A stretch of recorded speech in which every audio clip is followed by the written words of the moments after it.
সুপ্রিয় দর্শক, আসসালামু আলাইকুম। কেমন আছেন আপনারা? নিশ্চয়ই ভালো আছেন। আজকের ভিডিওতে আপনাদের সবাইকে স্বাগত জানাচ্ছি। আজকে আমি আপনাদের সাথে খুবই মূল্যবান একটা টপিক নিয়ে আলোচনা করব। ম্যাক্সিমাম টাইম আপনারা আমাকে একটা প্রশ্ন করেন যে আপু, আমার নবম মাস চলছে, কারো 36 সপ্তাহ, কারো 37 সপ্তাহ, কারো 38 সপ্তাহ, কারো 39 সপ্তাহ, কোমরে ব্যথা করছে, তলপেটে ব্যথা করছে, তার পাশাপাশি ঘন ঘন প্রস্রাবের চাপ অনুভব করছেন, মাঝে মাঝে পেট শক্ত ভাবও হচ্ছে, কারো আবার সেই সঙ্গে বিভিন্ন ধরনের স্রাব যাচ্ছে, কারো পাতলা স্রাব পা দিয়ে গড়িয়ে পড়ছে, কারো আঠালো স্রাব যাচ্ছে, কারো একেবারে থকথকে ক্রিমের মতো স্রাব যাচ্ছে, ইত্যাদি বিভিন্ন রকমের স্রাব যাচ্ছে। এখন এগুলো কেন হচ্ছে? এই লক্ষণগুলো কি ভালো না খারাপ? এগুলো হলে কি করবেন? আসলে কি নর্মাল ডেলিভারি হবে কি না এগুলো হলে? তাহলে চলুন সব কিছু জানাচ্ছি। বাই দ্য ওয়ে, মূল ভিডিওতে যাওয়ার আগে একটা কথা বলি, আমি আমার চ্যানেলে pregnancy related, specially normal delivery related অনেক ইম্পর্ট্যান্ট তথ্য ভিডিও আকারে শেয়ার করে থাকি। এই তথ্যগুলো আমার পার্সোনাল এক্সপেরিয়েন্স ও আমার ডক্টরের সাজেশন থেকে নেওয়া।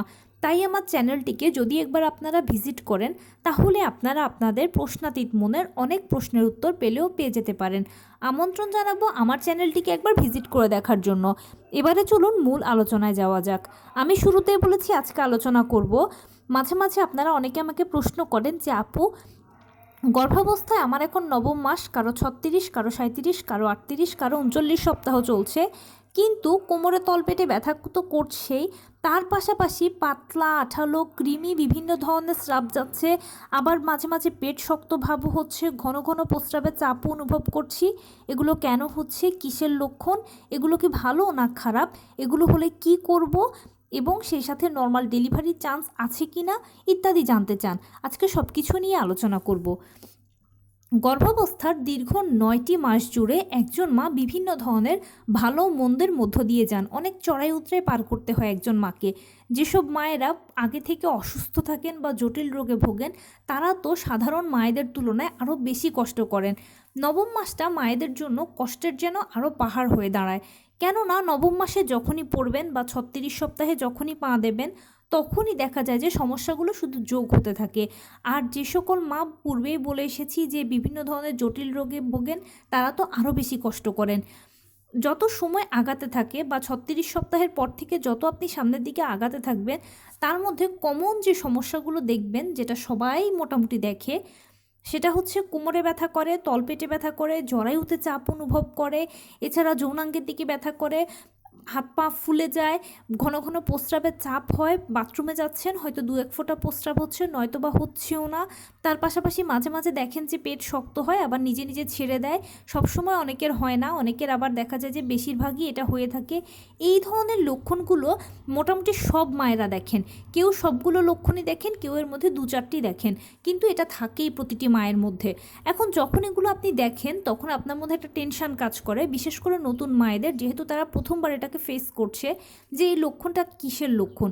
প্রথমে আমি নিশ্চিত করতে চাই যে এগুলো স্বাভাবিক লক্ষণ। নবম মাসে এগুলো হয়, এগুলো হবে। কারণ কি, এখন আপনার বডিটা পুরোপুরি ডেলিভারির জন্য প্রস্তুতি নিয়ে নিয়েছে, আপনার বাচ্চা প্রপারলি তৈরি হয়ে গেছে ডেলিভারির জন্য। সেই জন্য বিভিন্ন ধরনের হরমোনাল চেঞ্জের কারণে এই সমস্যাগুলো এখন হচ্ছে। এগুলো স্বাভাবিক সমস্যা, এগুলো নিয়ে ঘাবড়ানোর কিছু নেই। তবে এগুলো ততক্ষণ পর্যন্ত স্বাভাবিক যতক্ষণ পর্যন্ত আপনি সহ্য করতে পাচ্ছেন। দেখছেন যে কোমরে তলপেটে ব্যথা করছে, হালকা বা মাঝারি, আপনি সহ্য করতে পাচ্ছেন, এটা ঠিক আছে। কিন্তু যখন অসহ্য ব্যথা হবে, আপনি সহ্য করতে পাচ্ছেন না, কোমরে তলপেটে ব্যথায় আপনি অস্থির হয়ে গেছেন, তখন আর এটা স্বাভাবিকের পর্যায়ে নেই, এটা অস্বাভাবিক হয়ে গেছে। আপনাকে অবশ্যই ডাক্তারের কাছে যেতে হবে। এভাবে ঘন ঘন যখন প্রস্রাবের চাপ হবে, আপনি যতক্ষণ সইতে পারবেন ততক্ষণ ভালো। যতক্ষণ এটা একেবারে অসহ্য হয়ে যাবে, একেবারে আপনি বাথরুমে গিয়েও সারছেন না, ভিজে যাচ্ছে পেটিকোট বা পায়জামা, ওই সময় আপনাকে ডাক্তারের শরণাপন্ন হতে হবে। স্রাবের বেলাও একই কথা। আর মাস্ট বি কেয়ারফুলি আপনি যেটা হ্যান্ডেল করবেন সেটা হচ্ছে পেট শক্ত ভাব। মাঝে মাঝে দেখবেন যে পেট যদি 24 ঘন্টার মধ্যে 2বার বা 3বার শক্ত হয়, তাহলে এটা স্বাভাবিক, এটাতে সমস্যা নেই। কিন্তু 24 ঘন্টার মধ্যে 12 বার, 14 বার, 15 বার, 20 বার পর্যন্ত যদি পেট শক্ত হয়, তাহলে আপনাকে ওই মুহূর্তেই ডাক্তারের কাছে যেতে হবে। কারণ এত ঘন ঘন পেট শক্ত হওয়ার মানে হচ্ছে প্রিম্যাচিউর বেবি হওয়ার লক্ষণ। প্রিম্যাচিওর বেবি মানে সময়ের আগে বাচ্চা জন্মানো, অথবা বাচ্চার কোনো সমস্যা হচ্ছে ভেতরে, সেই জন্য এরকমটা হচ্ছে। তাই সহজ কথা হচ্ছে, এই লক্ষণগুলো আপনি যতক্ষণ পর্যন্ত সহ্য করতে পারবেন ততক্ষণ পর্যন্ত স্বাভাবিক।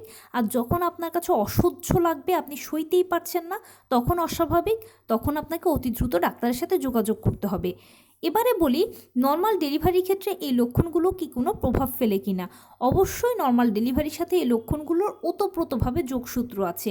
কেননা এই লক্ষণগুলো যতটা স্বাভাবিক ততটাই আবার নর্মাল ডেলিভারিরই লক্ষণ। এগুলো যখন মায়েরা নিজেদের মধ্যে দেখতে পান তখন আমরা বলি যে হ্যাঁ, আপনার নর্মালের চান্স আছে, অবশ্যই আপনি অপেক্ষা করবেন।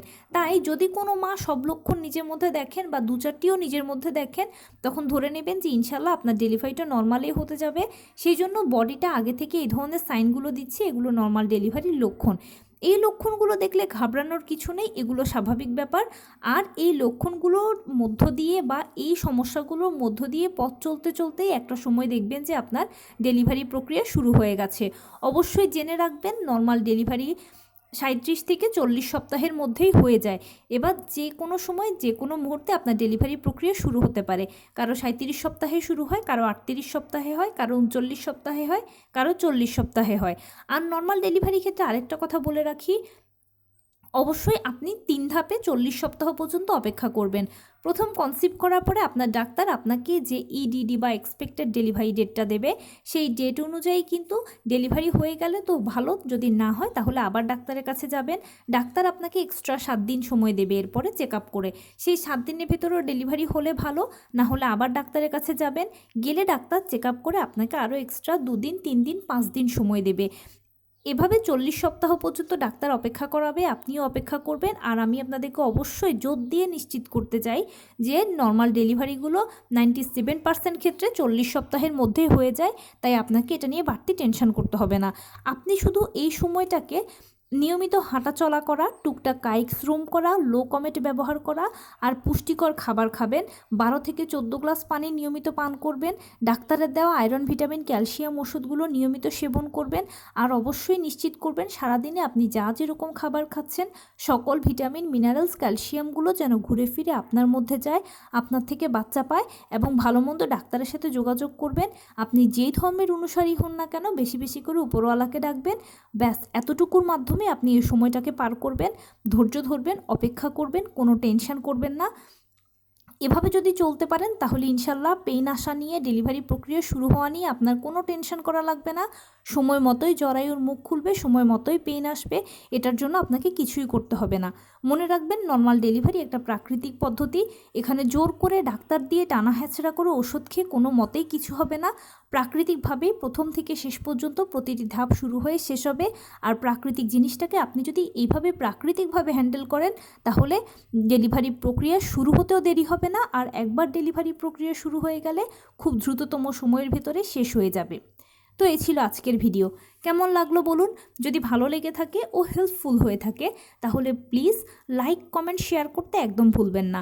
আর সেই সঙ্গে আমার চ্যানেলটিকে সাবস্ক্রাইব করার বিনীত অনুরোধ রইল। পাশে থাকা বেল আইকনটি ক্লিক করে দেবেন যেন আমি ভিডিও আপলোড করার সাথে সাথে আপনারা নোটিফিকেশান পেয়ে যান। যদি কোনো প্রশ্ন থাকে কমেন্টসে জানাবেন, আমি রিপ্লাই দেব।